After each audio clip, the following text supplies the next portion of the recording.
Good evening. I'm James Roth, Deputy Director of the John F. Kennedy Presidential Library and Museum. On behalf of my colleague, Stephen Rothstein, Executive Director of the Kennedy Library Foundation, and all my library and foundation colleagues, thank you for coming this evening. I also want to acknowledge the generous support of our underwriters at the Kennedy Library Forums, lead sponsor Bank of America, the Lowell Institute, and our media sponsors, the Boston Globe, Xfinity, and WBUR.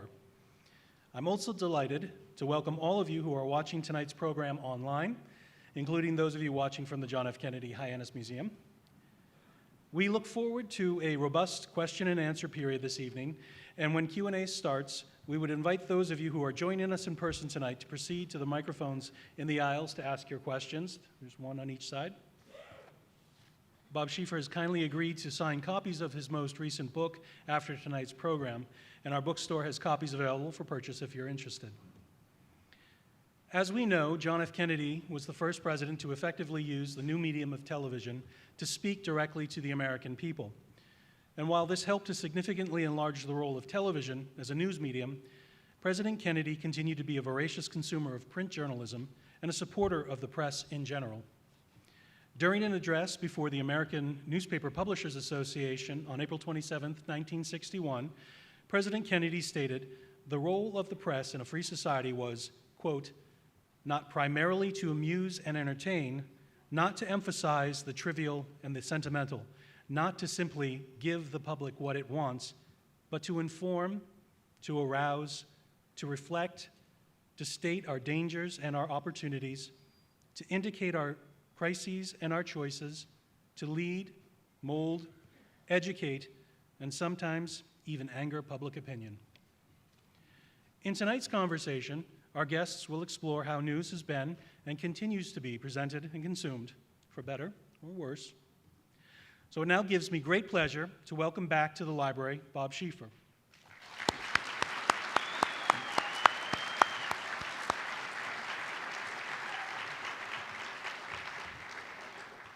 A reporter for more than half a century and a member of CBS News for 46 years, Bob Schieffer has won virtually every award in broadcast journalism, including 8 Emmys, and was named a living legend by the Library of Congress in 2008.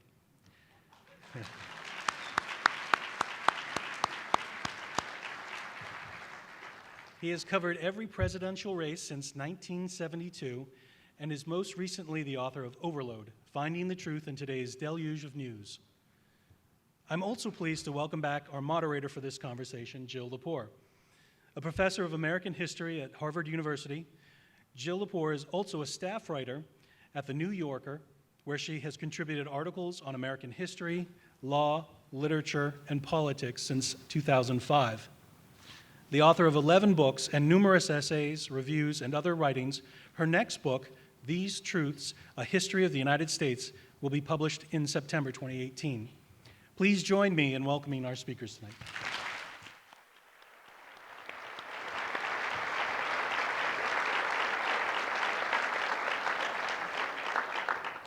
Good evening, everyone. Thanks so much for coming out to this always beautiful site in this inspiring library and museum to talk of all things about American history and about the troubling American present as well. It's an incredible treat and an honor for me to sit here with living legend Bob Schieffer. And I feel as though we ought to be sitting on a kind of lazy Susan dais that could flip us around. But I'm going to insist that I am the interviewer and you are the interviewee this evening, at least as far as I can take that. But I'm going to ask a few questions. I will grant you that right in my capacity as the interviewer. Okay. I'm just really thrilled to be here with you and so honored. And I just want to say congratulations again on this really wonderful and deeply important book. Thank you. I felt at once a kind of great sigh of relief at reading it, that someone was so carefully and attentively thinking about this question of the way in which we are overloaded by political news and information and misinformation. And also, the steam was just billowing out of my ears as I was reading as well. So I wanted to actually begin with one of the central arguments you make in the book, or the urgency with which you ask us to read the book. in which you open with the argument that the crisis in American journalism today, which really isn't confined to the United States, of course, but the crisis in journalism is a national security issue here in the United States. What do you mean by that? Well, if people don't understand why the government takes the policies that it takes, it's very difficult to build support for those policies. And we are so overloaded with information now. The question that I pose at the top of the book is simply this. We have access, Jill, as you know, to more information than any people who have ever lived on the earth at any one time in history. But you follow up with a question, but are we wiser, or are we simply overwhelmed with so much information that we can't process it? And my answer, my short answer, we're overwhelmed. We're dealing with so much information 24/7, just around the clock. And one story follows another story. And all of this is happening at the same time that we've had this revolution in communications technology, where, I think it's having as profound an impact on our culture as the invention of the printing press did on the world of that time. I mean, newspapers have been hit hard. We have lost, in the last 12 years, 120 newspapers. This is give you an example of how newspapers have diminished. Today, one reporter in three lives in New York, Washington, or Los Angeles. That tells you how many newspapers have gone away. And when I was coming up, when I was a young reporter, and I first worked at a little radio station when I was 20 years old, I got the job because I lied. They asked me if I could type, and I said yes, and I couldn't. But you know what? At the end of the day, I could type. Not very fast, but enough that I could type a 5-minute newscast. And so that's when I first started all this. But in those days, every town had 3 television stations, maybe 4, and a fairly decent newspaper. And that's where we got our news, along with Life magazine and maybe the Saturday Evening Post. But we got our news from selected sources. And we were all getting the same news. And on that news, that's what we based our opinions on.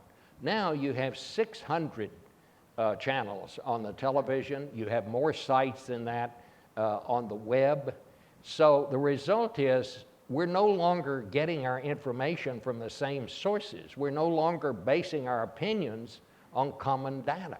And that, I think, is where the real crisis exists. And it's especially at the local newspaper level. And I mean, I would just say this, unless we find some entity that is able to do what we've come to expect from local newspapers in this country, if we don't find some entity to do that, we're going to have corruption at a level we've never seen in this country. So that plays also into the national, the information or lack of information plays into that problem as well.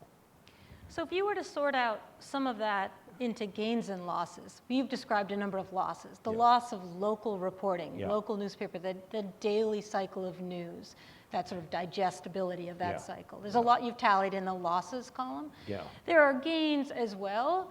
I guess I was wondering if you could kind of contrast those a bit more for us, because I'm wondering if ultimately your claim about being overloaded is that in the end we are in fact less informed, rather than, Henry Luce famously said in 1941, Americans are the best informed people in the history of the world. Are we still that? Are we no longer that? So I don't think we are. But there have been gains. I mean, number one, the speed with which we can transmit information around the world. I mean, it's never been at the level that it is now. If you look in science, in electronics, in engineering, this new technology and what we're able to do is just amazing. But in journalism, I think it has actually slowed us down because, what's different? We've always had news that was wrong. I mean, people make mistakes. It's a human enterprise. But, Mark Twain said one time that, a lie can travel around the world and back while the truth is still putting its pants on. And I think it's never been truer than it is today. And what makes it even more dangerous to us from a standpoint of national and local security, what makes it more dangerous is the speed with which this happens. And once this bad information gets out there, it's virtually impossible to take it down. I mean, you know, how much fact-checking do you have to do to convince the 100% of the American people that Barack Obama is a U.S. citizen and that he was not born in another country? I mean, how many fact-checkers would you need? Once this stuff gets out there, it's virtually impossible to take it down. In Washington, we had this horrible story during the campaign that, I mean, it's ludicrous on the face of it, but I mean, it was really a problem, that Hillary Clinton was running a child pornography ring in the basement of the Ping Pong Pizza Parlor out on the northwest side of Washington. Well, number one, it was not true. There was no basement in the building to start with. The FBI, the local police, every law enforcement agency said this is totally false. It's just totally without foundation. And yet, even after all of that, someone came from another state with a rifle, shot a doorknob off the door he thought was going to lead him to the basement so he could go down and rescue these children. And luckily, no one was hurt. But the man that owns that pizza parlor still has to pay for security because he is still getting death threats. People are still thinking that that is true. And this is happening over and over and over again. And that's where we are right now. So I want to... And I haven't even talked about the impact on politics, but I mean, yes, we'll get there. But I want to press you on the gains column a little Yeah. bit. As myself, I agree with you Yeah. about the claims that you've made here. But I want to suggest and push back a little bit on the idea that the change is technologically driven rather than politically driven before it became technologically Yes. driven. So for instance, one of the things that many people might put in the gains column would be the kind of citizen reporting or citizen journalism that lies behind people capturing instances of police brutality against African Americans on cell phones. You know, beginning with the Rodney King, which is 1992, I think, right? This is long before you could do that on Periscope or Facebook Live or whatever these things are. But that the argument there, the media argument there, was a critique of television news and of print media for not getting that story right, despite the coverage and the importance of television to say the civil rights movement. So much of the civil rights movement was animated in the North by people in the North being able to see for the first time what was going on in the streets. So that was a plus. You know, that was a big plus, but that so much, that kind of coverage really fell off in the 70s and 80s, and that there was a kind of need for a broadening of the bandwidth, a democratizing of journalism in order for stories that were not well covered by a kind of consensus broadcast media. So I guess I wonder whether, you know, from the Rodney King footage to Black Lives Matter footage of, you know, Michael, the sort of Ferguson stuff, how you understand that. Well, I do to say think Pizzagate. I do think that's right. And I do think, I mean, take these children, these young people down in Florida after these shootings. I mean, these kids, I think, are going to be the freedom riders of our time.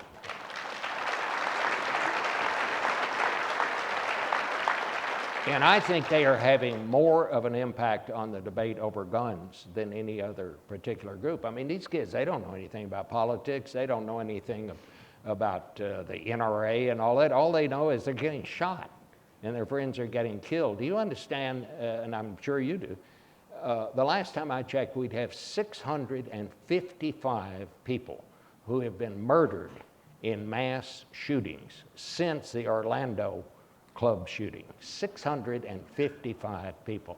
I mean, and my question is, what is the number? What does that number have to be before we say this is not acceptable and we're going to do something about it?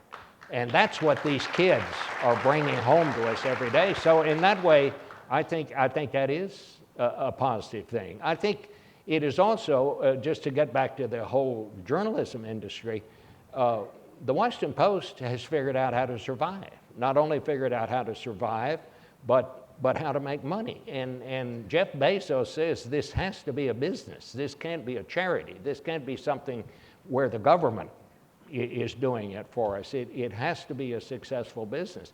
They've hired 60 reporters this year. I bet the rest of the newspapers around the country have not hired a total of 60 reporters. And what they have done, they're putting new and heavy emphasis on their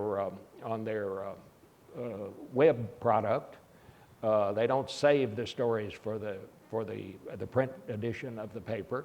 And while the Post circulation right now is probably the paper newspaper about 400,000 daily, they're sometimes reaching as many as 70 million people a month in a single month on the web. The Washington Post is becoming an international newspaper like kind of the New York Times, and the Times has followed the Post.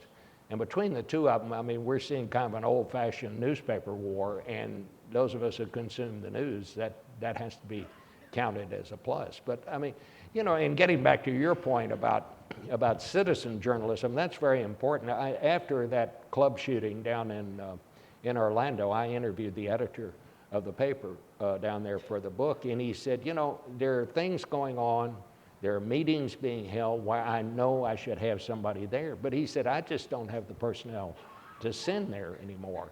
And he said, I said, well, what do you do? He said, well, we depend on gadflies.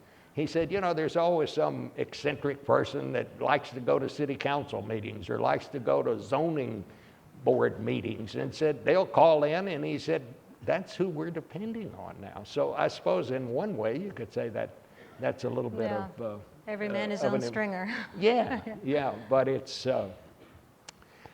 the other side of it is and you all understand what's happened to newspapers is the advertisements, especially the one ads, which were the lifeblood, that's gone away to places like eBay and other places on the web. So much retail advertising has gone away.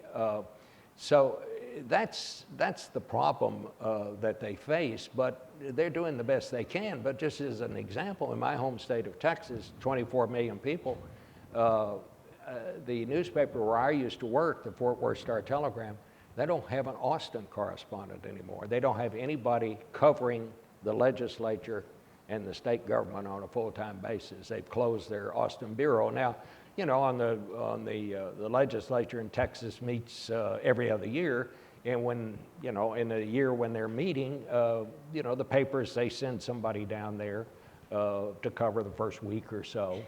But then they come back to the home office. And what has saved Texas is what I thought at the time was the goofiest idea I had ever heard of. And this is this guy named Evan Smith, who I've known for years. He used to be the editor of the Texas Monthly magazine. And he decided to quit, and he formed this 501c3, whatever that is. It's it's like a charity. And he went out and raised his own money and then hired a bunch of reporters, said, we're the Texas Tribune, and set them to covering state government and the legislature. And then he proceeds to give the product away to anybody that wants it. And the Texas Tribune has become the most influential reporting entity for the whole state of Texas. And he just continues to raise this money. And some of it's small donations, some of it large. They don't take any kind of an editorial position or anything like that. They just cover the legislature every day, cover the state school board, they cover all that. And then they print these stories up, and anybody who wants them can have them. And, you know, you'll find 2 or 3 in the Star-Telegram every day. And so I guess in a funny kind of way, there's something to be said for that. But I don't think that's the answer. I think that's a Band-Aid. But what's happened is, the technology, we always start using technology before we completely understand it. And the example I always use is think about the machine gun. How many men died before the generals figured out that you don't attack a machine gun by marching head on to it? You have to go around to the side. And right now, that's where we are with this technology, especially in communications. I mean, Mark Zuckerberg at Facebook is suddenly learned about maybe Facebook, there's a downside to this. Here's another point where I want to Yeah. challenge you a little bit. Okay. Because if you were to think about the history of political communication Yep. broadly as a technological matter over history, we are now entering the historical portion of our evening. Yes. The magazine came first. The newspaper didn't kill the magazine, they coexisted. Then came radio, then came the daily newspaper. The daily newspaper didn't kill the weekly newspaper, that just became the news magazine. Yeah. Then came radio. Radio didn't kill the newspaper, the magazine, or the weekly newspaper or news magazine. They all coexisted. Yep. Then came television. Television didn't kill any of those things. Then Yeah. came cable news, which we might say was unsettling to broadcast news. But the internet really did kill print. It did. And so it's not a rule of technological change that the new thing comes along and eats the old thing, like Homo sapiens did to Neanderthals. Like Yeah. there's no kind of law of technological change that would lead us to believe that. What made this different? Well, we don't know yet. I mean, we know what happened to newspapers. They lost their economic resources. You can't make a profit, or you couldn't. Now the Post has figured out how to make a profit. But I think it's just a combination of things. But I think it's not so much that it's a communications problem. It's having an impact on our entire culture. That's what's different about the internet. I mean, my wife seldom goes to a store anymore. She doesn't shop in retail stores. Mm-hmm. People that, malls for many years were the great saving thing about retail. Malls, they're having a hard time now. Anything in brick and mortar that sells things is having a difficult time now because it's just so much easier to do it through the internet. I mean, I think in the end, the technology will strengthen our society. That's the way it's always been. But as it was when the printing press was first invented, and Martin Luther thought if we can, print the Bible in the local vernacular, it'll be just kumbaya. Everybody will be his own priest, and we'll all just get along well together. Well, that's exactly what didn't happen. What happened was this guy over here said, well, I don't believe that part, and the other one said, well, that's not the way I interpret it. And the fact is, we had 30 years of religious wars after that. And we're still at it. And we're still at it. But I mean, at least we have reached some equilibrium. And we're just at the beginning of this thing we're into now. I mean, the artificial intelligence and facial identification and photographing, everything all the time. Well, here's a good thing. You may have questions, well, I don't want to be watched all the time, but some years back in Japan, where we have 50,000 troops. We have 27,000 in South Korea, but a soldier raped and killed an 83-year-old woman in Tokyo. And I think in that greater complex is 33 million people in that particular area. They found him in 4 days. They had no idea who it was.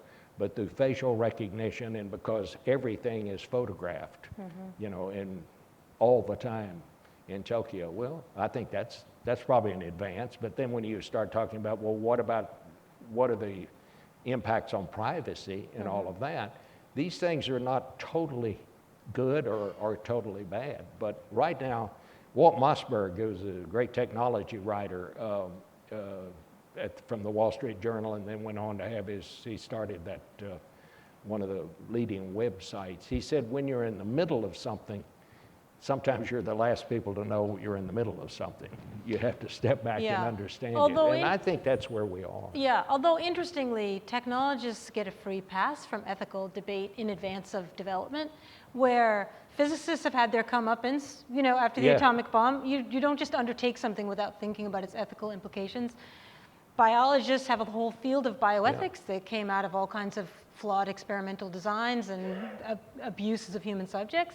Chemists, because of chemical warfare, have a whole burden of ethical obligation to go through human subject review. Computer scientists do not.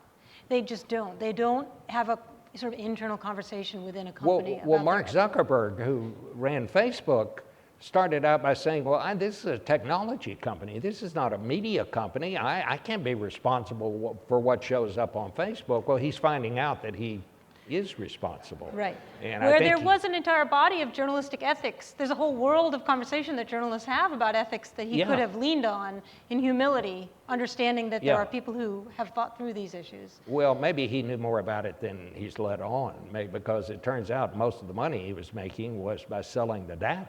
Yeah. That people didn't know they were giving to Facebook, and making a tremendous amount of money about it. But I think that we're going to see some changes there. But you're right. I mean, you know, he's if I say something that's false and I work for CBS News, people have a recourse. They can sue me. We have deep pockets at CBS. He says, well, I'm not responsible for what I'm distributing, and 60% of Americans are now getting some of their news off Facebook, and a percentage of that 60%, that's the only place they're getting news. And I'm, you know, maybe I'm old-fashioned, but I'm still of the school that you kind of ought to check it out before you publish it. And, you know, anything goes in some of these social media sites. Yeah. So I thought I had pulled together a couple of clips because I wanted to think a little bit about the change that television wrought in the middle decades of the 20th century, maybe just as a way to ask us to compare the two moments, because I think that there's a lot that's comparable, even though that is not the epochal change. I mean, you're comparing the internet to the printing press, not to TV, but I want to suggest that there's something to be learned from television. So also, these are just fun clips. So if we could look at the first clip, this is from the first televised election coverage, which was in the election of 1948. Hopefully this will come up. And back in Life NBC election headquarters, we take you for a Life NBC exclusive to the Hotel Roosevelt.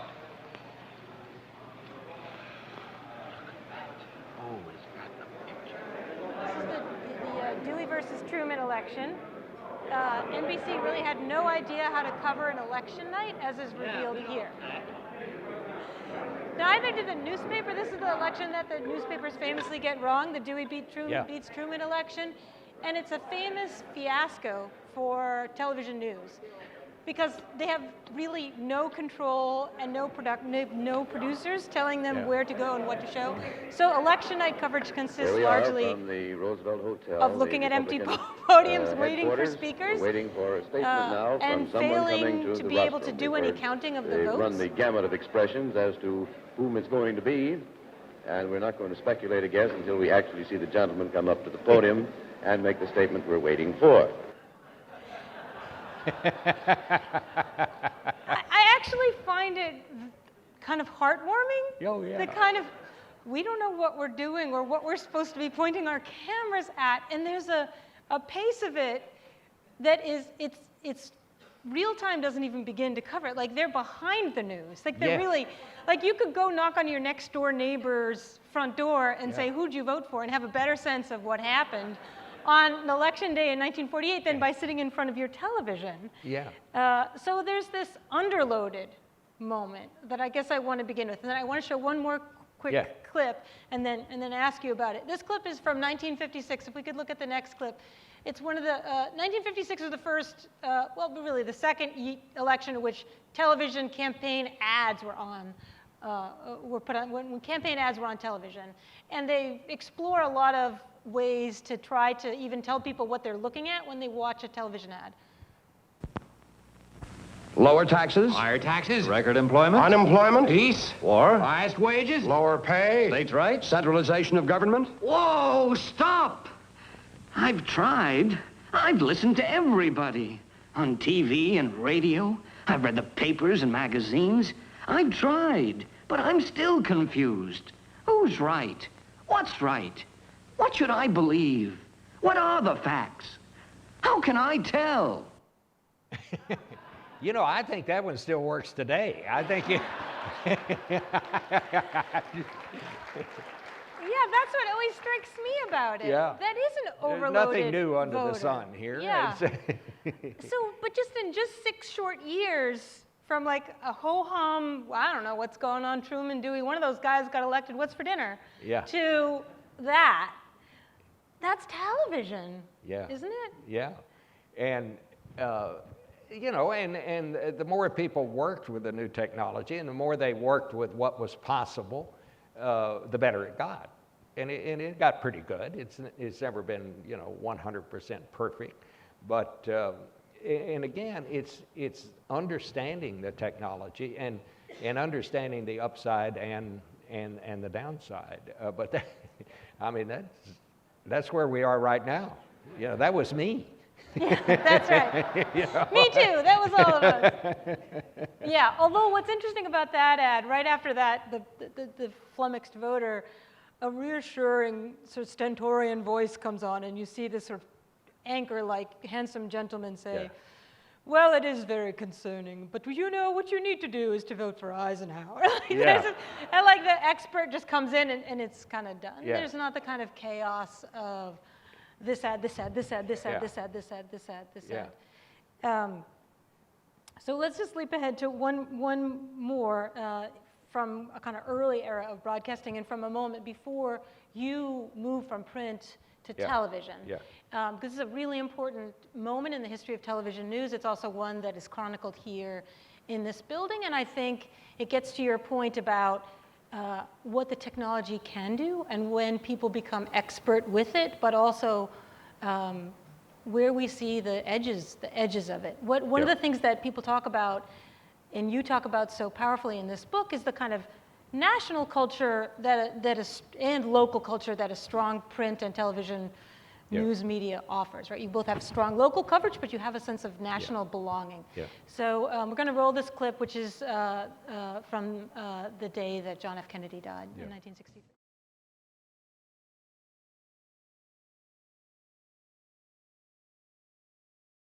That was, I'm always moved when I see that. It's, you know, and to see Walter, and that's when television really came of age. From that weekend on, up until that weekend, most Americans got their news from newspapers. From that weekend on, which was the first time that the nation had ever, the entire nation at one time focused on the same story. From that weekend on until today, the majority of Americans get their news from television. Not as many now as used to, but it's still the dominant media for most news. But, you know, I mean, you know the story about me, and I mean, I was covering that, and, you know, we didn't know. We'd never, for one thing, we've had many violent episodes in America since that day, but that was the first. Nobody who was there that day had ever been through anything quite like that. And we didn't know what it was about. I mean, we were terrified. We didn't know if it was the beginning of World War III. They closed off the borders with Mexico. We had no idea what was going on, and it was just absolute pandemonium. That's when I was the newspaper reporter. I was the night police reporter for the Star-Telegram. So President Kennedy, he flew first to Houston, and then he went to San Antonio, and then he came up to Fort Worth to spend the night, where he made the last speech of his life the next morning at the Texas Hotel there. But 10,000 people had turned out in Fort Worth that night to see Air Force One land at Carswell Air Force Base, and they were just overjoyed. It was one of the most remarkably friendly receptions that I've ever seen any official get. But then, of course, the next morning, and my wife was actually there with her father at the Texas Hotel. She saw him make the last speech, and my brother, who was in high school, was standing out on the rope line and actually shook hands with the president. And someone took a picture of it on that last day. But I didn't get off work till 3 o'clock in the morning, so I was still asleep. You know, when he was shot in Dallas. But it was unlike anything. I mean, I still think about it. I mean, and to those of you, many of you have heard this story, but the next morning, my brother came in and woke me up and said, "You better get to the office. The president's been shot." And I was just in a complete fog. I got up, dressed as fast as I could, went down to the Star-Telegram, was just trying to help out on the city desk, answering the phones, and this woman called and said, is there anybody there who can give me a ride to Dallas? And I said, well, lady, you know, we don't run a taxi here, and besides, the president's been shot. And I was just hanging up the phone, and I hear her voice say, yes, I just heard it on the radio. I think my son is the one they've arrested. And it was Lee Harvey Oswald's mother. And I forgot that part about the taxi.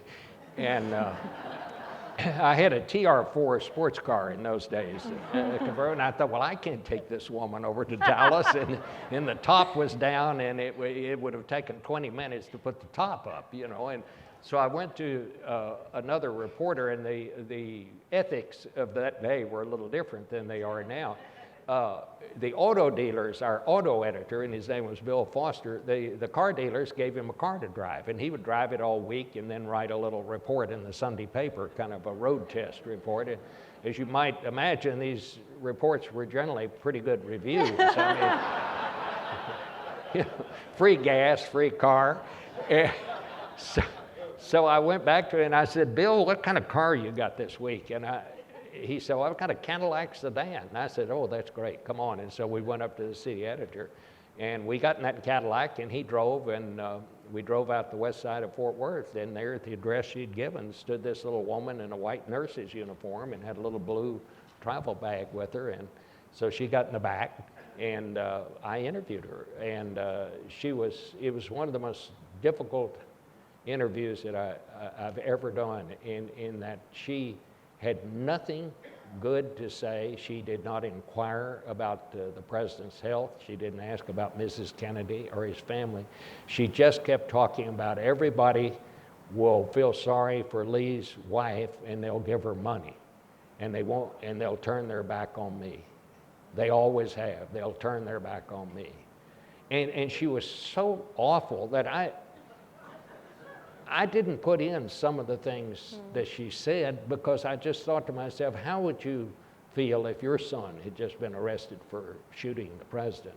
And I had a plenty good story. There was nothing to worry about there. But I learned a great lesson. I learned that if I'd have put everything she told me in that story, we might have had a better understanding sooner of, because he had a terrible life. I mean, she was an awful mother. She'd been married multiple times, and they'd moved around and had all these, various kind of jobs. And in fact, his mother put him in an orphan's home, he and his brother, twice. Said they were just a burden to her. But anyway, getting back to the story, when we got to Dallas, I mean, in those days, we didn't tell people who we were. If they asked, we didn't lie about it. But if they didn't, and they wanted to think we were a cop or a detective, we let them think that. And you'd be amazed at what good quotes you can get when they think they're talking to a cop. But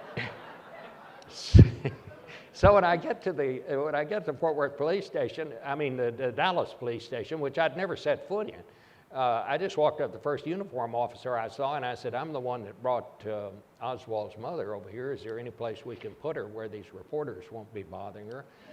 And they actually found me a little office in the burglary squad. And the great thing about it, this was before cell phones and stuff, and if you didn't have a phone, you didn't have a story. And as all those people kept piling into the police station, they'd have to go up to the next block to find a phone. Well, there was a phone in this office. So I'd go out where all the other reporters were, and by that time I think we had about a dozen reporters over there, and I'd gather up the information, take it back, and phone it in on our little private phone. And we were putting out just one extra. It was the last of the great newspaper extras. And so this is a great advantage. But toward the end of the day, she said to me, do you think they'd let me see my son? And I said, well, I don't know. I'll go ask. So I went to Captain Will Fritz, who was the chief of homicide, and I said, she'd really like to see her son. And he said, well, we probably ought to do that. And they used to do that in those days. They didn't want people to think they had somebody locked up back there and they were beating him up, and that's why they got him out a couple of times and prayed him in the hall. And he said, yeah, we probably ought to do that. So by this time his wife had gotten there, and she had a baby, so it was Oswald's wife, the baby, Mrs. Oswald, his mother, and me, and we went down to this holding room off the jail, and I'm thinking, my God, this, I'll never ever get another story like I'm about to get here. And we're standing there, and they were going to bring him down. And finally, a guy in the corner said, who are you? And I said, what?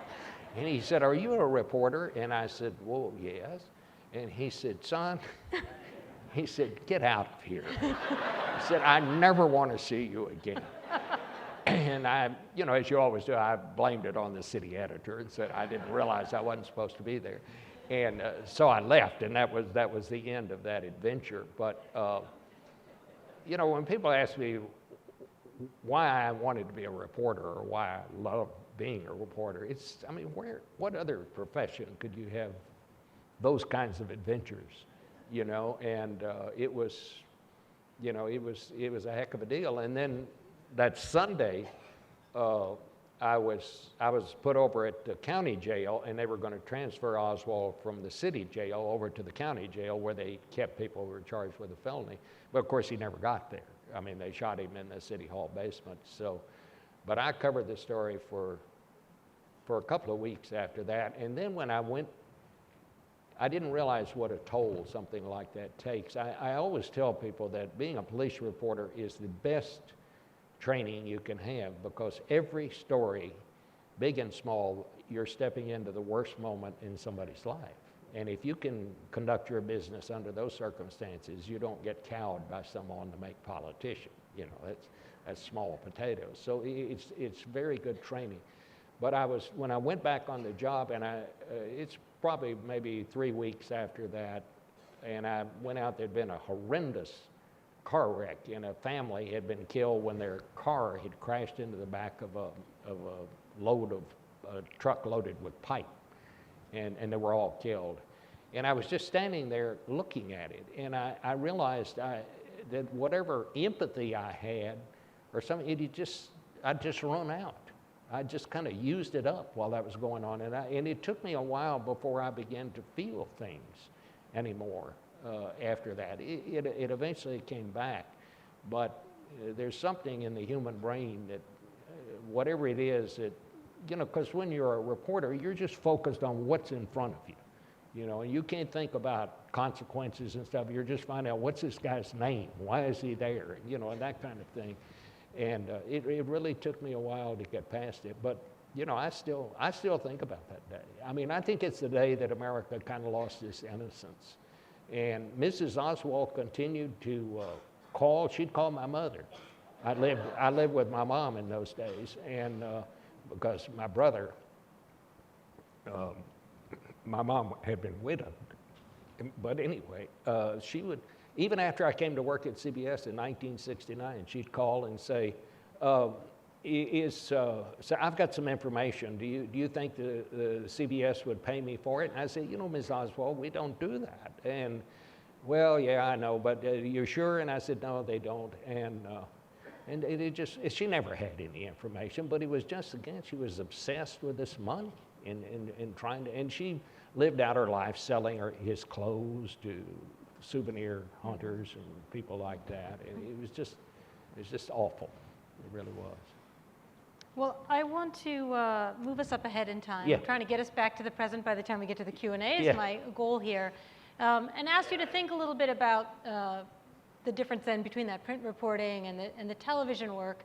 I have a clip I want to show that's from 1991. And this is the moment at which cable news has already become a thing. I mean, cable news really born with the first Gulf War, really. Fox News doesn't get rolling until Monica Lewinsky. I mean, it's on, but it doesn't become a real contender until the Monica Lewinsky trial. So this is a clip from Face the Nation. Let's turn to Whitewater. This week, the Whitewater Special Prosecutor, Mr. Starr, got a federal judge to extend the life of that grand jury looking into the Whitewater case. He says there's extensive evidence of obstruction of justice. If, as you say, there is nothing there, Mr. President, how can so many reputable, respected professionals keep pressing on with this? Well, that's your characterization, not mine. You don't think Mr. Starr is a reputable person? No, I didn't say that. I said that was your characterization. Well, this thing's been going on for over 3 years. Tens of millions of dollars have been spent. And there have been, by the way, 2 federal reports by independent agencies saying that what I said and what my wife said in the very beginning of this was true, that we were not involved in running the savings and loan, that we lost money on a real estate deal, and that this whole inquiry is going after two people who lost money on a real estate deal made almost 19 years ago now. And that's what this whole thing has been about. And so all I can do is keep smiling, keep cooperating, and answering the questions that are asked of me and spending my time being president. But, you know, the American people can reach their own conclusions about whether this has been worth the money that's been spent on it or the time that's being drug out on it. But I have told the truth. I will continue to tell the truth. That's all I can do. Well, you suggested one time that maybe Mr. Starr was out to get you. Do you think that's what's going on here?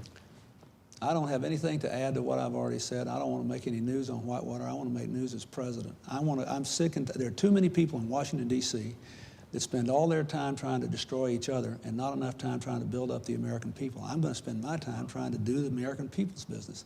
We ought to do the public's business. Now, because I've done that for the last 4 years, we've got a record number of new jobs, a strong economy, a declining crime rate, the biggest drop in welfare rolls in history.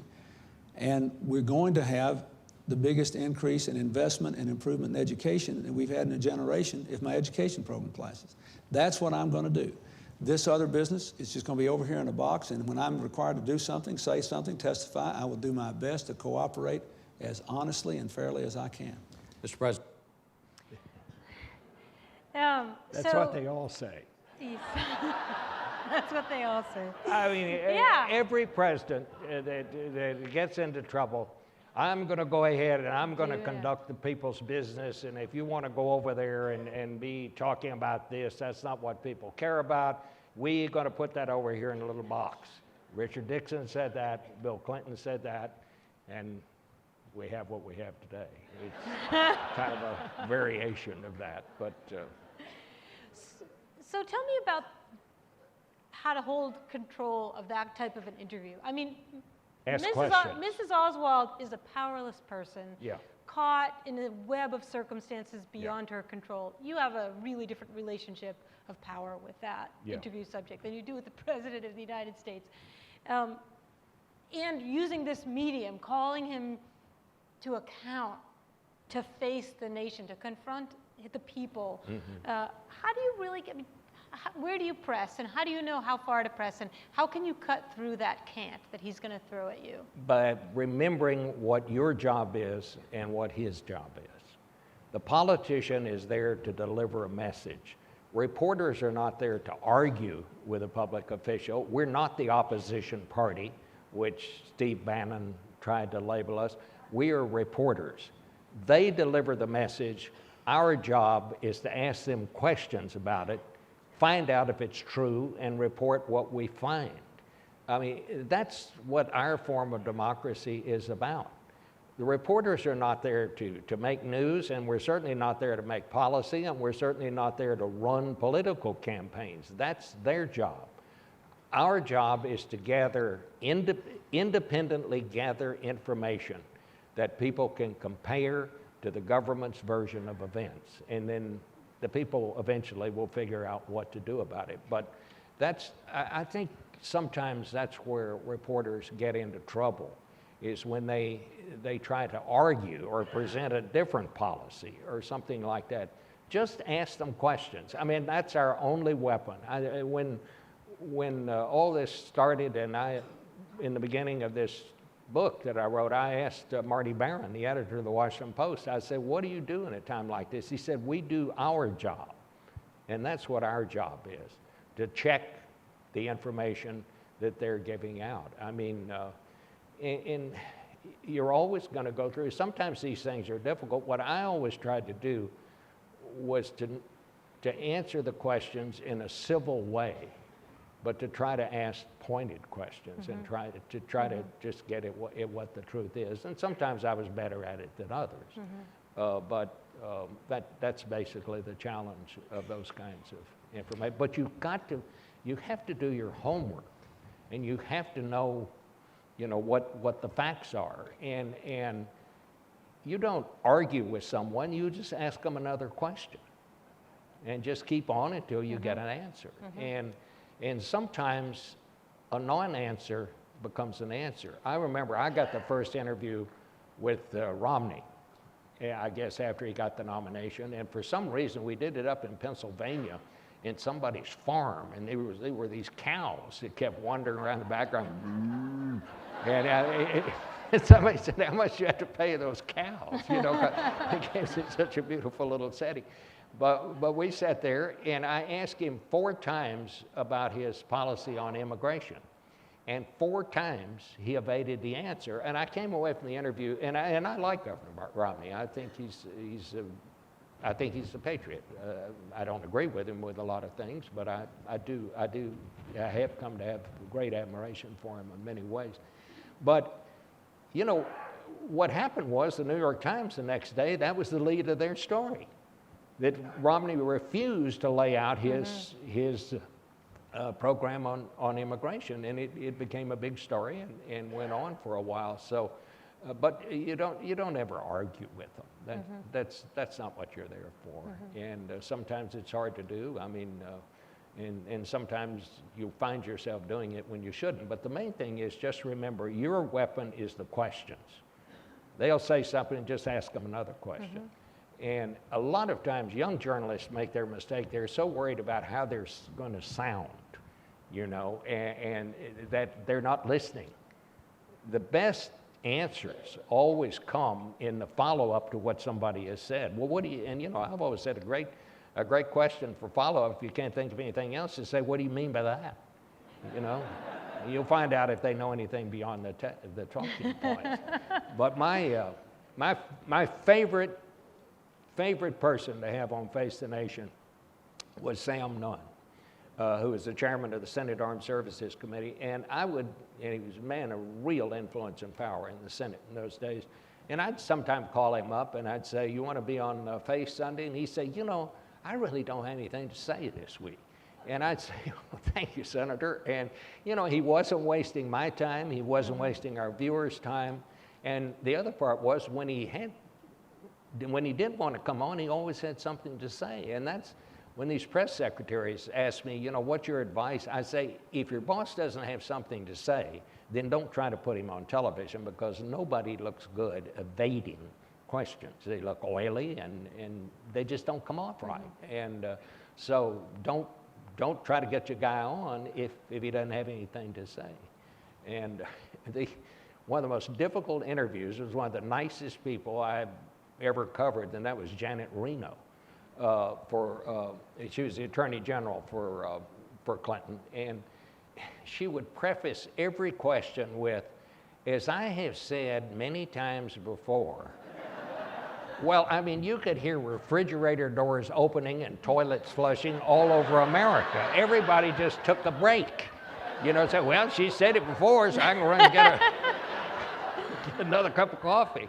And she was the nicest person. But that's kind of refreshing, actually. Well, it Someone is. who's not so coached to be able to just spin exactly. her, you know, but I mean, I liked her a lot, but she Not good had a hard TV. time getting people to listen to what she had to say on television. But so I have one last clip, and then a few more questions before we turn to the audience. And this last clip is just to refresh all of our memory, I think, about the most recent election. And I did want to ask about... Oh, no. I did want to ask about the influence that the sensibility of cable news has had back on broadcast news and on political coverage more broadly. So we're just going to look at the intro section to one of the Republican debates from during 2015.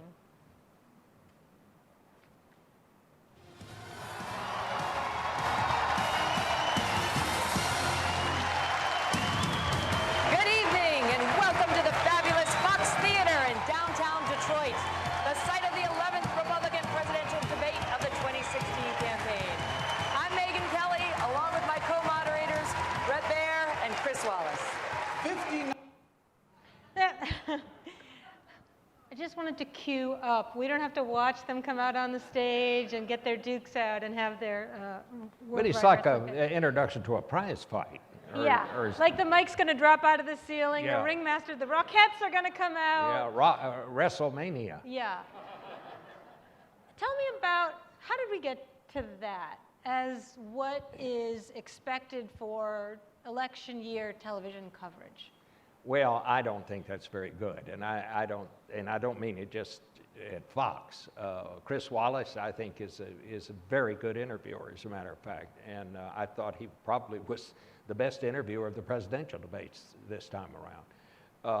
But I have just never liked that before an audience. I just think it's too serious, and I think, you know, when you in the presidential debates, I mean, and I did 3 of those, and you know, you go out, the first thing you tell people, you know, you have to be quiet as little mice out there. When you'd have an audience maybe this big, but nobody applauds, nobody's supposed to react. Sometimes they'll laugh, I mean, you know, just, you know, which is fine and everything. But Sometimes they cry. Yeah, but I think that this is really, when you come down to it, it's kind of wonky to say it, this is really serious business. And the debates are one of the few things that can still move voters. I mean, they do. The presidential debates do.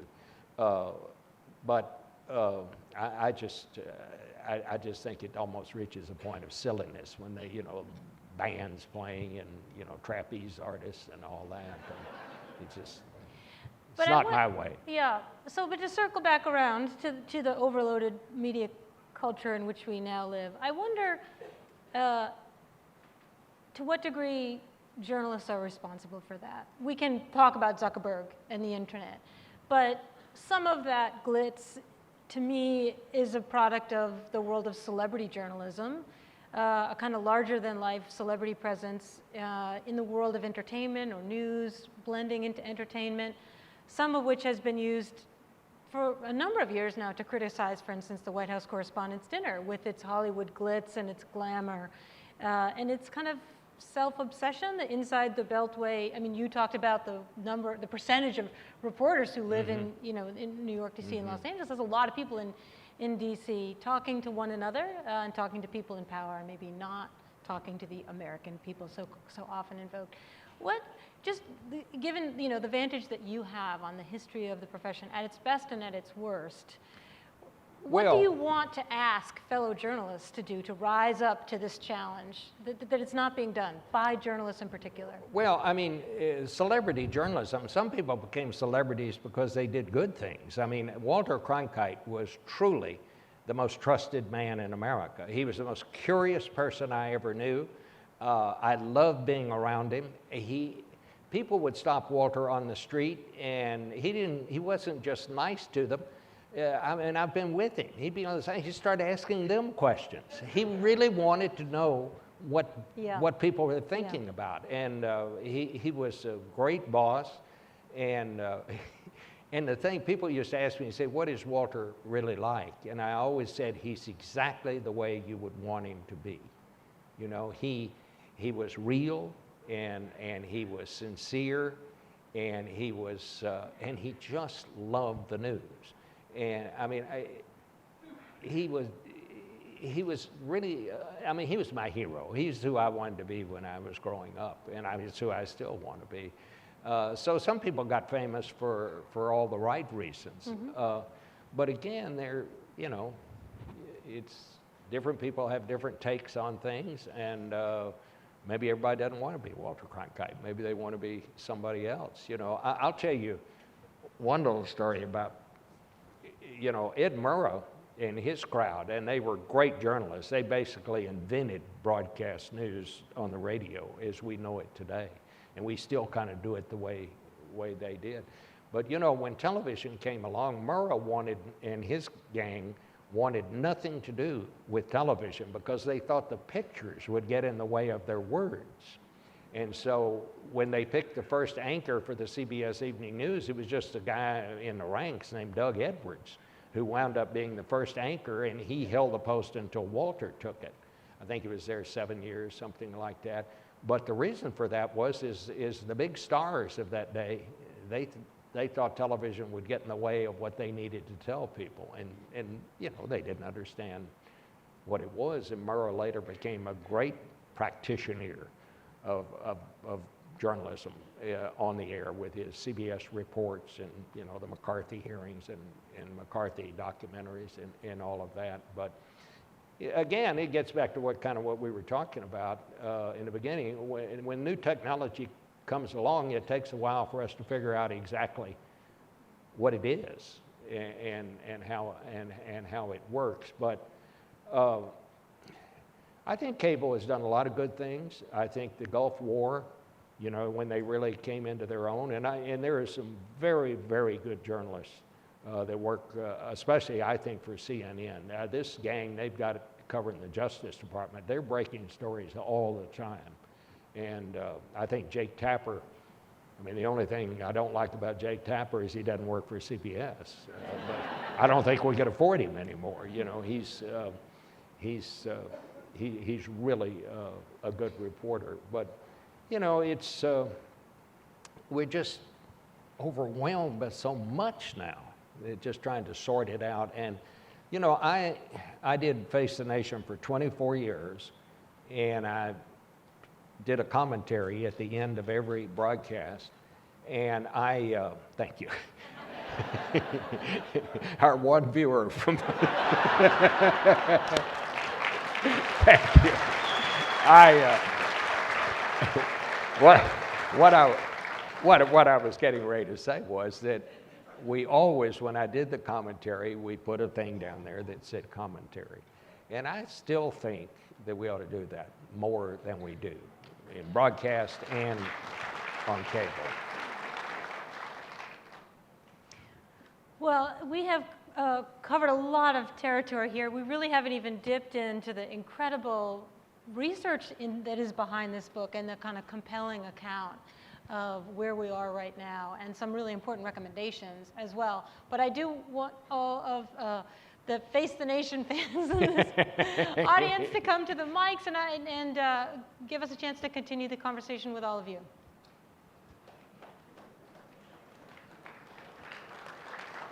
Thank you all. Go ahead, start right here.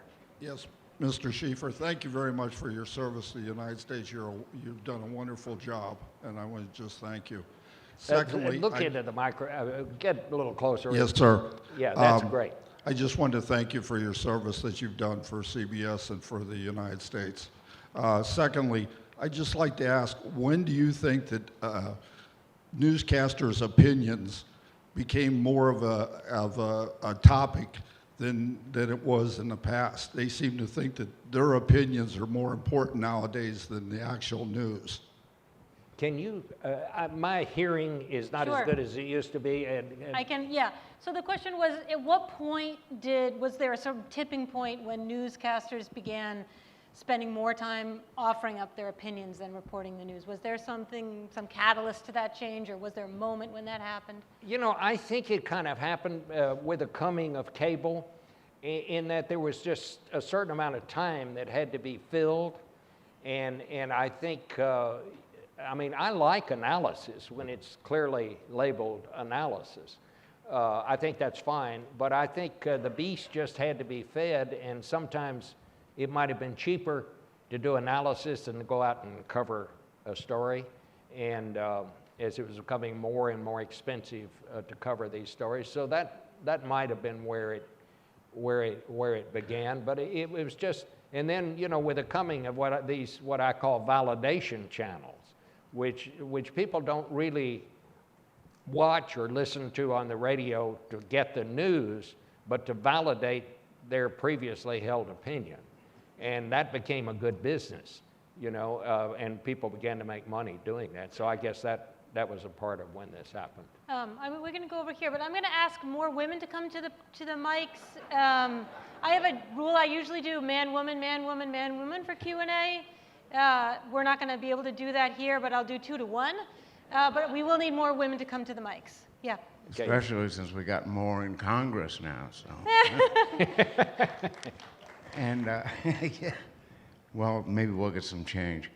Mr. Scheiffer, I put you right up there with Walter Cronkite. And I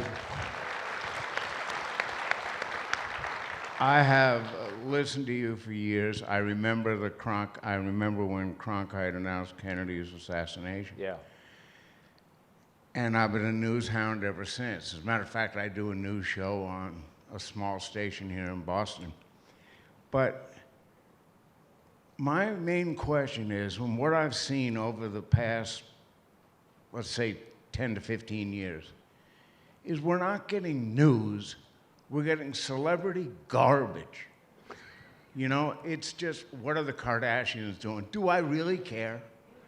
You know, where is what's going on? I remember seeing Walter Cronkite standing in Vietnam saying, in my opinion, we have lost this war. Yeah. And then realizing that Johnson went, oh God, if I lost Cronkite, I have lost He the did. war. That's true. And it was just absolutely amazing, and it stunned the entire nation, because that was the last war that was actually journalistically looked at. All the rest have been hidden ever since. You know, one interesting thing that people don't often realize, that was the last war, probably the first war in a long time, and it's certainly the last war we had where there was no censorship. And, you know, I was in Vietnam, and, you know, the only censorship was they could sometimes stop you from going to certain areas, but you could usually figure out a way to get there. And once you were there, you could, you know, you could broadcast whatever you wanted to. So maybe that was one of the reasons. I'm going to ask, could you come to the front? We'll stick with my Thank policy. you for what you Thank said you. about Walter. I appreciate Were that. you in Saigon? Thanks, yes. Hi, how are you? I want to thank you for bringing up the issue of overload. I think it's a huge issue. I can say that the night of the election, I found it to be my responsibility to turn off the television and not listen to TV news and instead am reading 2 newspapers pretty much cover to cover. But I'm dealing with overload. And I'd love to hear some of your prescriptions and suggestions for overload. What? The question was, well, thank you for calling overload to our attention. This is a guest who's reading the newspaper instead of watching TV, but wonders what your specific practical suggestions are for that feeling of being overloaded with the news. Well, number one, I would never get my news from only one source. Nobody in journalism does. We all, you know, I mean, it's generational with me. I get up in the morning, I read the New York Times, the Washington Post, and the Wall Street Journal. And I read the Post first, and then I read the Times, and I read them, the first section, the news section, from the front to the back. And by the time I get to the Journal, I start at the back of the first section because I just want to see what their editorials are for that day, and then move back toward the front. But you know, that's just because I'm the age I am, and not many people do it that way anymore. But I read those 3 newspapers, and then I go to the office and I see what the AP and, you know, the various sites, and there's some very good news sites now on the web. Axios is quite good. Politico, which is becoming the old person of new media. They're still very reliable, but you know, you just have to read something or check one source for a time until you've convinced yourself that, you know, that they're checking out this stuff. I mean, if you read a columnist 3 days in a row, and 3 days in a row he has bad information, you're probably not going to read him after that. And but there are reliable sources that you can find out there. I think you meant to mention the New Yorker. Yes, and the New Yorker. Yes, please. You know, I don't know if you all know this, but Jill is the staff writer at the New Yorker, and I highly... That was a cheap plug. I highly recommend her recent piece on Rachel Carson, who I knew absolutely nothing about until I read this piece, and probably wouldn't have read it, but her byline was on it. And it's just a remarkable piece of long-form journalism, and we need more long-form journalism now, and the New Yorker is one of the few places you can really get it. Thank you. Yeah. The cash payment will be after. Yeah, please. So I read a New Yorker, and also I read Harper's. So the following question. So, Mr. First, you cover both truth and fake in your book. But now I want to ask something in between, which is the uncertainty. So here are the things actually I want to mention. So months before the 2016 general election, all the major media already predict something totally wrong, which is the Michigan Democratic primary. So at that time, 538.com, that data analysis website, used all the poll data to predict Bernie Sanders to be 20 points behind and only have 1% chance to win. But he won. So if that what the truth with 99% certainty looks like, then I have to ask, what is the role of uncertainty played in the news business? Okay. Yeah, thank you for your question. So the question really was about polling and about, well, obviously we know the whole election was miscalled by every major polling agency, but with reference to, say, the Michigan primary, that the 538 predicted Sanders would be 20 points behind and in fact won, like what's the role of uncertainty in the reporting of news? Well, what happened, they stopped polling, you know, Hillary Clinton did, and a lot of people stopped polling because they didn't think Michigan was going to make a difference. It turned out it did, but I'm really glad you asked that question because the polling is simply not as good as it used to be. And let me just give you a couple of little quick stats on this. The CBS News New York Times poll used to be, well, it was kind of the first big poll. All three of the networks have polls. They're all, you know, the best that we have right now. But here is the problem. When we used to do a national poll and we'd get the views of 1,500 people. In order to get 1,500 people, we would have to call 3,000 people in order to get people that, you know, that we thought were reputable and all that. Now, to get 1,500 people, we have to call 30,000 people because nobody answers the telephone anymore. Nobody would, I mean, I'm not going to talk to anybody about anything over the phone that I don't know who they are. And so that's where we are. And we got to do better than that.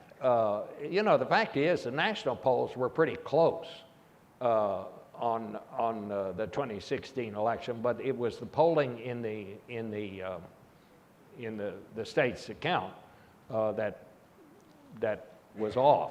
And you know, we're doing stuff now. Peter Hart, who's the dean of American pollsters, and I interviewed him for one chapter in the book. And what was remarkable to me, you and I did a podcast one time, and your criticisms of the polls and where they are today was almost to the letter what Peter said the problems were. For example, you know, it's become all the vogue now to average polls.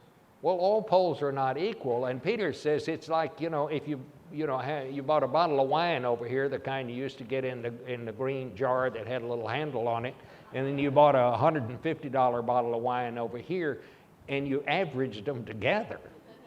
You know, they're not equal, and that's what we're doing with the polling now. We have simply got to find better ways to poll. One of the things that the diminishing of local newspapers, and I think Jill was the first one that brought it up to me when I interviewed her for my book, is in the old days, local newspapers used to send people out to key neighborhoods. They knew this is a Republican area, this is a Democratic area, and they'd send their reporters out, they'd knock on doors. And in doing so, they also caused people to start talking about politics in a funny kind of way. They'd send their reporters to the opening of the new car dealership and stuff like that. And now, no newspaper at the local level has enough reporters that they can do that, and so they find themselves depending on these polls. I'm going to just weigh in here as well, since this is something I've written a lot about, is the history of public opinion polling. It is a dead industry. It no longer works. The response rate, as you suggest, is in the single digits. When it started in the 1930s, the response rate was like 90%. So it's just completely unreliable, and the mathematical acrobatics used to deal with that low response rate are indefensible. That said, it's also no longer makes sense because of the phone, but no one's going to be doing polling by the next election because you can just know what people are going to, how they're going to vote because you've mined their data. Yeah. So data mining and data analytics is what is already really replaced polling effectively. That said, what was really important in this last election is that the more unreliable polling has become, the more electoral politics has relied on it, and the more newspapers and television news have relied on it. So there's this weird inverse relationship. It's lousy, but we'll use it more. So for instance, for the first Republican primary debate, Fox News decided it would use the average of 5 polls to decide who would be admitted to the main stage. Remember, there were 17 people, and they were going to have 10 at the main, and then 7 like the early, like the baby night version of the debate. And then they used the polling to decide who would stand where. And all the reputable polling agencies refused to participate. Peter Hart refused to participate. Gallup refused to participate. Pew refused to participate. And they all said, polling has never been used in this way before. It's well over a year before the election. The only thing we're measuring is what candidates' names people know.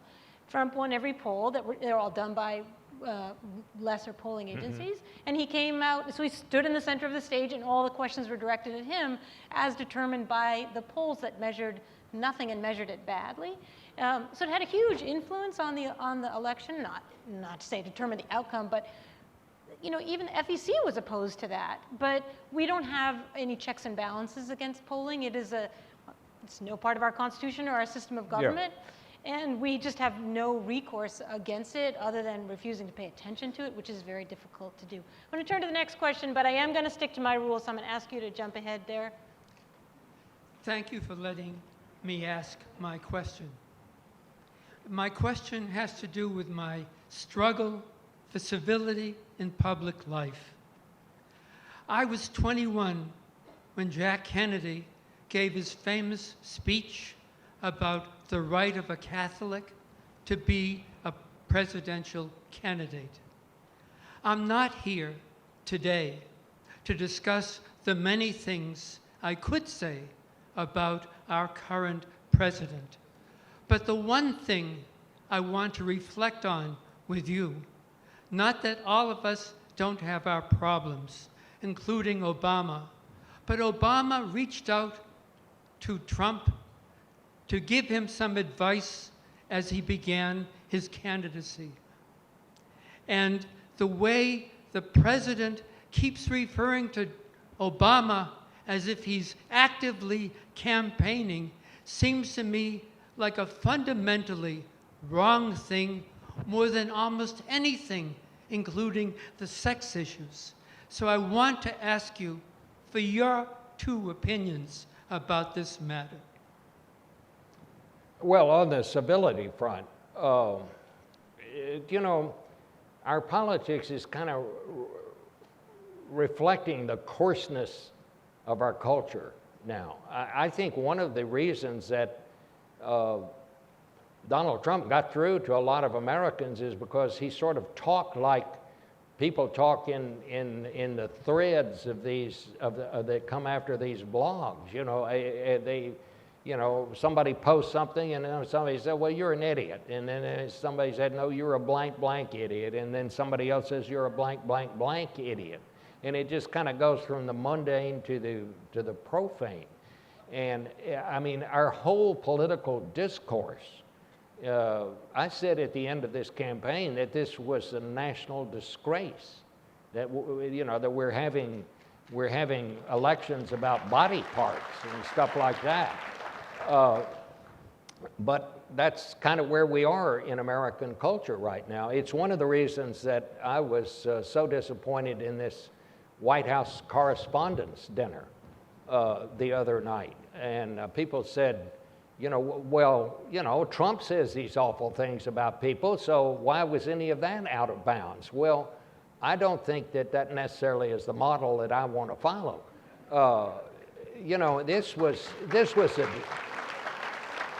This White House Correspondents' Dinner, I think that, and I'm speaking only for myself, not for CBS News, but I know they're concerned about it as well. I think we ought to disassociate ourselves from it totally. I mean, it is, why should we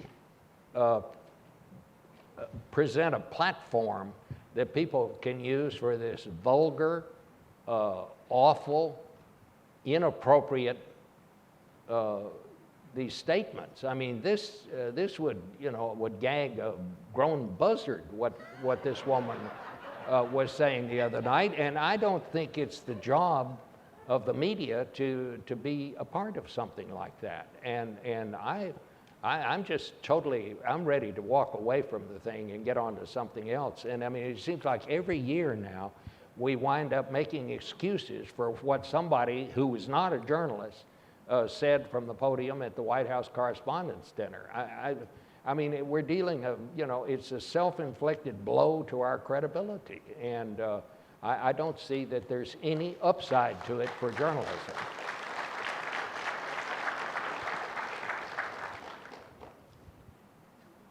Over here? I would like to have another woman. I'm sorry. Okay.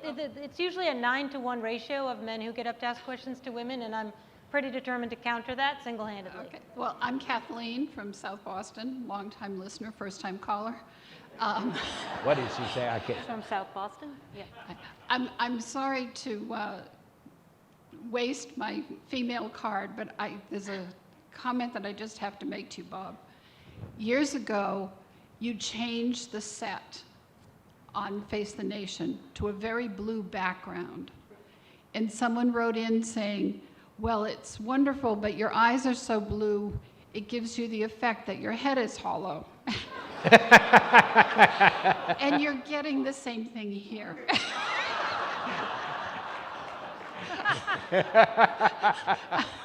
I'm sorry I couldn't be more meaty about this thing. Hey, we're here to... Someone was on the ball. Thank you for that. A quick follow-up, Mr. Scheiffer, to your comment about Walter Cronkite before I ask my question. I live in Bedford, New Hampshire, and during the primaries, the networks have come up to our little town for the last 40 years. During the '72 primary, Walter Cronkite and Russ Bensley, you probably remember that. I know Russ, yeah. They were at a table at the Sheraton Wayfair. I went by and said, hello, Mr. Cronkite and Mr. Bensley. And Walter said to me immediately, what's your name? And I told him. He said, do you live in town? I said, yes. He said, please sit down and join us. So he pumped me for the next 15 minutes, questions about living in New Hampshire, and he was charming and wonderful, and I still remember that. It was a wonderful, wonderful time to sit with Walter Cronkite at the Sheraton Wayfair. That's very nice of you to say that. It was such a pleasure to work for him. And, he was just interested in everything. One time it was 6:20. The news goes on at 6:30. Everybody's, rushing, and we were still using typewriters. And Walter looked up and said, how long is Greenland? Well, who the hell knows how long Greenland is? I mean, who cares how long Greenland is? But, things came to a stop. But that was just Walter. He wanted to know everything. And Walter even talked in that cadence that he had. And one time, he called me when I was covering the White House, and for once, I had the answer to his question. And he said, well, thank you, Bob. This old gray head just had a question mark above it. I mean, he really talked that way. And that's why we loved him so much. Right. My question. Oh, I'm sorry. I didn't realize you had a question. Yes, please, go ahead. My question is, the last time, and I called him Don John Rump instead of Donald Trump, but the last time we had a press conference was over a year ago. When he does speak, we all know he lies 5, 6, 8 times a day. Can the press, the American press, designate somebody each time they're meeting with Trump? And when he makes some outrageous statement, can somebody in the press have the nerve to say, what you just said, sir, with all due respect, is not true? Because he has this bully pulpit, he spins out all this nonsense, most of the time it's a lie, and the press just has to go on. Can they just say, maybe we have a little different relationship with the president? Sir, that is not true. Let's discuss it. So Trump hasn't had a press conference in more than a year, but is there a strategy that the White House press corps could use to call him on stuff at the moment if he says things that people in the press corps, could someone be appointed to challenge him in specific ways?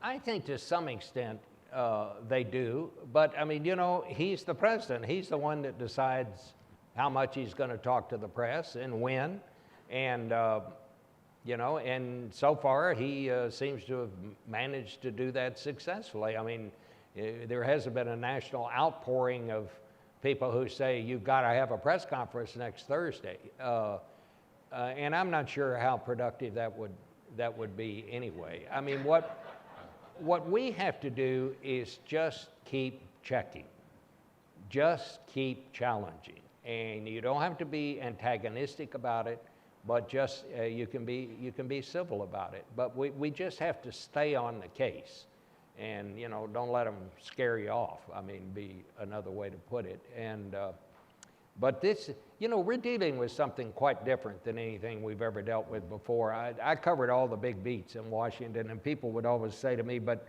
I bet the White House was the most fun, right?" And I would say, you know, it was in some ways, but where the news is up on Capitol Hill, because at the White House, everybody works for the same guy. Up on Capitol Hill, they're all independent contractors, and that's where you get news, you know.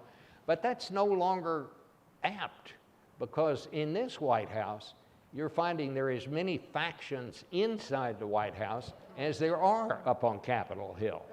And I've never seen anything quite like it. I mean, to be quite honest, I said I've never seen anything like it so much during the 2016 campaign. It became a drinking game at CBS. Every time old Bob would say, "I've never seen," here they go, you know.